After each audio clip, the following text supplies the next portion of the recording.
Bem-vindo a mais uma videoaula do Ensino Universitário Matemática Simples. Na aula de hoje, vamos fazer testes de independência para variáveis nominais. Normalmente, isto é matéria de estudo nas cadeiras ligadas à área de estatística. Ora, o objetivo de um teste de independência é averiguar se duas variáveis qualitativas nominais com n e m categorias são ou não são independentes. Portanto, os passos da resolução deste teste são muito semelhantes aos mesmos passos que são utilizados para os testes paramétricos, ou seja, temos que identificar as hipóteses, que no caso do teste de independência são a hipótese nula, as variáveis são independentes, a hipótese alternativa, as variáveis são dependentes. Temos uma estatística de teste que está associada a este teste de independência, que tem esta expressão aqui, portanto é o somatório com i variado desde 1 até n, portanto corremos todas as categorias, quer de uma, quer da outra variável, e fazemos esta expressão aqui, que é o OIJ menos EIJ dividido por EIJ. Eu já vou explicar o que é que cada um destes parâmetros representa. Pronto, aliás, até posso aproveitar já a deixa para explicar o que é que cada um destes parâmetros representa. O E e J, que é no fundo o valor esperado, é o produto entre LI e CJ a dividir por N. O que é este LI, o que é este CJ e o que é este N? O LI é o total dos elementos da linha I quando a amostra está agrupada, como por exemplo acontece aqui. Portanto, seria o total de uma destas linhas. O CJ, como o próprio parâmetro indica, é o total das colunas, da coluna J, e o N é o número total de elementos da amostra. Portanto, este tal valor esperado é calculado multiplicando a respectiva soma da linha e a respectiva soma da coluna, onde esse valor está inserido, a dividir por N. O O e J é o valor observado na amostra. Portanto, por exemplo, este 30 será o meu O11, que é o valor esperado, o valor observado na linha 1 e na coluna 1. Como é que nós, por exemplo, calculamos o E11? Isto é a linha 1 vezes a coluna 1 a dividir pelo número total de elementos. A linha 1, a soma dos elementos da linha 1 dá 100. A soma dos elementos da coluna 1 vai dar, ora, 80 mais 80 dá 160. E o número total de elementos? Esta amostra tem 340 elementos. Como é que eu sei? Basta somar todos os elementos que estão aqui nesta coluna. Portanto, e teríamos que fazer isto para todas as situações, para todos estes 9 elementos associados a esta amostra. E é assim que se calcula o valor esperado. O valor observado é o mesmo valor que é dado nesta tabela. Ora, para além do cálculo da estatística de teste, também é importante construir a região crítica. Associado à região crítica para este tipo de variáveis está a tabela de Q quadrado, que eu já vou passar a apresentar de seguida, em que o alfa representa o nível de significância, ou seja, no fundo, há sempre uma margem de erro que está associada a um teste, e este n-1, n-1 são os graus de liberdade da tabela de Q quadrado. Esta tabela de Q quadrado é muito parecida com a tabela T-Student, embora a curva tenha um gráfico ligeiramente diferente. Vamos já de seguida observar essa mesma tabela. Ora, como podem ver aqui, a nossa tabela de Q quadrado tem um certo conjunto de graus de liberdade e tem também associado aqui um alfa.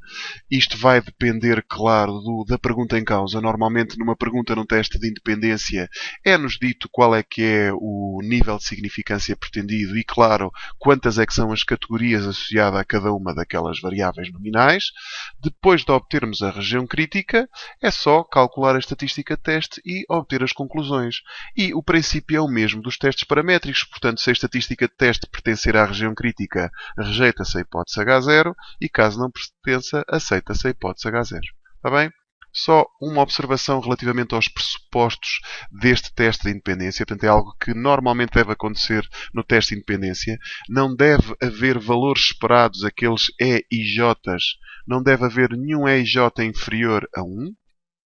E a percentagem de EIJs que são inferiores a 5 deve ser menor do que 20%.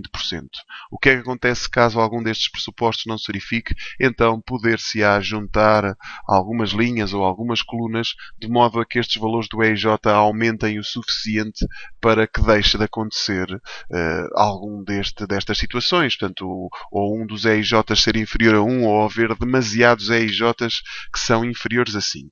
Mas nada melhor do que resolver um exercício, logo desde o início até ao final, para conseguirmos perceber como é que se aborda um problema de um teste de independência para variáveis nominais. Portanto, aqui temos duas variáveis, uma que tem a ver com a zona de residência das pessoas, se moram no centro da cidade, se moram na periferia ou se moram longe da cidade, e depois aqui temos também relativamente ao meio de transporte que é utilizado, carro, autocarro e a pé. E foi obtida esta amostra que está aqui agrupada nesta tabela. Portanto, estes valores, o 30, o 10, o 60, o 50 e por aí fora, são os valores observados. E eu vou já introduzir estes valores aqui. 30, 10 e 60. Só passar estes valorzinhos. 30, 10, 60, 50, 40, 20. 50, 40 e 20. E finalmente o 80, 40, 10. 80, 40, 10. E já vou aqui mencionar, aqui é no centro da cidade. Aqui é na periferia. E aqui é longe da cidade. E depois cá em cima, nas colunas, vamos ter carro, autocarro e a pé. Carro, autocarro e a pé. E vou já construir aqui a tabela, porque agora o que é que eu vou fazer a seguir? Vou começar já com o cálculo daqueles EIJs que foram mencionados há pouco. Como é que se calcula os EIJs? Temos que ter os totais para cada linha e para cada coluna. Este 10 por acaso não está aqui muito bem, eu já vou apagar isto para meter o 10, posicionar melhor este 10, vai para aqui. Vou continuar aqui a fazer a nossa tabela. E vou meter mais uma linha e mais uma coluna, uma linha para os totais e uma coluna também para os totais. Porque isto vai nos facilitar o cálculo dos EIJs. Portanto, aqui o total das linhas, este é 100, este vai ser 110, e este vai ser 130, e aqui os totais são 160, 90 e 90, e se fizermos a soma de todos os elementos, quer das linhas, quer das colunas, claro que tem que dar o mesmo valor, porque é o total de elementos da amostra, vai dar 340. Portanto, estou a completar um bocadinho esta tabela, de modo a obter os totais, quer das linhas, quer das colunas. Então, recordem como é que eu, por exemplo, obtinha aqui o valor esperado para este elemento. Então, vou fazer o E11 é igual ao total da primeira linha, que é 100, vezes o total da primeira coluna, que é 160, a dividir pelo total de elementos. Então vamos ver quanto é que isto dá. 100 vezes 160. E vamos arredondar isto a duas casas, está bem? Isto agora depende também dos critérios que o vosso professor utiliza. Isto fica 47,06. 47,06. E vou colocar aqui estes valores. 47,06. Vou destacá-los, colocá-los de outra maneira. Aqui dá 26,47. Vou deixar a vocês estas contas. Aqui também vai dar 26,47. Não é coincidência que dê o mesmo valor, uma vez que o total destas colunas é o mesmo. Aqui dá 51,76, porque depois o que eu vou explicar a seguir é como é que se calcula aquela estatística de teste. 29,11, aqui também vai dar 29,11, portanto estou a colocar aqui todos os valores observados. 61,18, o 34,41 e também este vai valer 34,41. Então como é que se calcula a estatística de teste o quê? Vai ser igual à soma para todos estes valores aqui, e vou-vos mostrar a forma novamente para nós percebermos como é que isto se aplica. Uma vez que agora já temos os EIJs e os OIJs, eu tenho que fazer a diferença entre o valor observado e o valor esperado e levar essa diferença ao quadrado e dividir pelo valor esperado. Portanto, para cada um destes elementos, eu vou ter que fazer, por exemplo, para o primeiro, tenho que fazer 30 menos 47,06 ao quadrado a dividir por 47,06. Para o segundo, e vou fazer isto para todos, tenho que fazer a soma deles todos. Por isso é que aqui está o símbolo de somatório com I a variar desde 1 até N e J a variar desde 1 até M. Quer dizer que eu vou ter que correr todas estas células que estão aqui no centro desta tabela. Para o segundo ficaria 10 menos 26,47 ao quadrado a dividir por 26,47, por aí fora, até chegar ao último elemento, que é 10 menos 34,41 ao quadrado a dividir por 34,41. Ok? Eu vou já meter aqui os resultados todos destes quadrados. Até vou metê-los por linhas. O primeiro dá 6,18. O segundo dá 10,25. E estou a fazer isto assim. Vou correr a primeira linha toda. O próximo dá 42,47. Depois, para ficar mais ou menos com o aspecto que está ali naquelas colunas, para que possas confirmar todos estes resultados, o próximo dado 2,86 e passávamos para a última linha em que dá 5,79 mais 0,91 mais 17,32. E esta soma toda dá 94,91. Portanto, é esta a estatística teste. O que é que temos que fazer a seguir ao cálculo da estatística teste? A construção da região crítica. E para tal vamos precisar do nível de significância utilizado, que neste caso o nosso nível de significância é 0,05 e também os graus de liberdade. Portanto, notem que neste caso em particular, para esta nossa amostra, o n, só puxar aqui um bocadinho para baixo, o n e o m são iguais a 3, porque cada uma das variáveis nominais tem 3 categorias.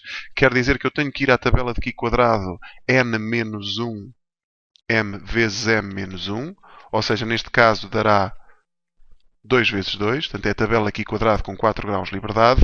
Quer isto dizer que o meu C-alfa, que é o C de 0,05, vai ter que se obter nesta tabela de Q quadrado, considerando, eu vou só fazer aqui um zoom um bocadinho maior, porque nós só precisamos de ir ao 4, temos que ir ao 0,05 para o alfa e os graus de liberdade são 4. Portanto, é 9,49. É este o C-alfa que eu ando à procura. Está bem? Claro que mudando o número de elementos da amostra ou mudando o nível de significância, já vamos buscar valores diferentes. Mas o princípio é este. Portanto, quer dizer que vai ser 9,49.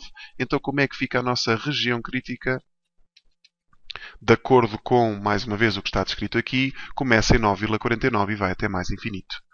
A região crítica vai desde 9,49 aberto e vai para mais infinito. O que é que nós temos agora a testar? Se esta estatística de teste pertence ou não pertence à região crítica, que acontece. Neste caso, acontece que o 94,91 pertence à região crítica. Portanto, podemos mesmo dizer como o valor de Q pertence à região crítica, logo, nestas situações, e vamos voltar a recordar aqui, quando pertence à região crítica, rejeita-se o H0, e sendo o meu H0 para este teste que as variáveis são independentes. Portanto, como rejeitamos esta hipótese, aceita-se é que as variáveis são dependentes. Está bem? Portanto, logo, rejeita-se H0, ou seja, as variáveis são dependentes. São dependentes. Aliás, até dá para ver mais ou menos pelo quadro que estas variáveis à partida seriam dependentes, uma vez que, por exemplo, as pessoas que habitam no centro têm muito mais tendência a deslocarem-se a pé, enquanto que as pessoas que habitam longe da cidade já utilizam muito mais o carro ou então os transportes públicos para se deslocar para esta amostra. Está bem? Portanto, o princípio não muda muito. Aliás, os testes têm normalmente este tipo de abordagem. Portanto, a primeira coisa que se tem que fazer é identificar as hipóteses, depois saber qual é a expressão da estatística teste e como é que se constrói a região crítica, e a partir desses dois valores, dessas duas expressões, se conseguem tirar conclusões associadas a este mesmo teste. Relativamente aos pressupostos, eu não falei disso, mas se reparares, para o nosso teste aqui, o teste que nós fizemos, não há nenhuma frequência esperada menor do que 1, ou seja, esse pressuposto verifica-se, e também não há nenhuma frequência esperada inferior a 5. Portanto, aqui até podíamos ter pelo menos uma frequência inferior a 5. Isto não acontece, são todas até maiores do que 26. O valor mais pequeno que nós temos aqui da frequência esperada é o 26. Portanto, não há necessidade nenhuma de juntar estas colunas ou estas linhas de modo a que algum desses pressupostos passe a verificar-se. Portanto, não houve problemas para esta amostra em causa. Agora, o objetivo seria encontrar situações deste género, com categorias diferentes, com situações diferentes, com valores diferentes, e testar este processo para verificarem se estas amostras se estas variáveis são ou não são independentes, de acordo com todo o processo que foi descrito. Para obteres informação sobre explicações presenciais, explicações online ou até os resumos da matéria de matemática em PDF, visita o nosso site em www.videosmatematicaSimples.com. Lá encontrarás toda a informação que necessitas. Até breve.